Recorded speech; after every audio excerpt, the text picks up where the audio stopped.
all the vitamins and minerals that you'll find in a basic multivitamin. You have to get them from your diet. Taking a multivitamin ensures against gaps that occur in the diet.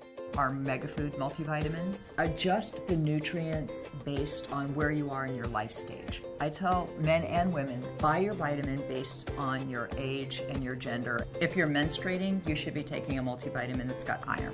If you are not menstruating, you don't want to continue to supplement with iron because it can cause a big problem. It can store in your liver, can damage your liver greatly. Men should never take iron supplements unless somebody's told you that you need to take iron.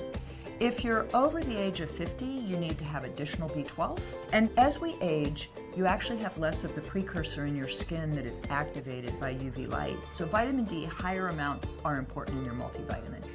I would say that your multivitamin only works if you take it because that's where you get a lot of these key nutrients.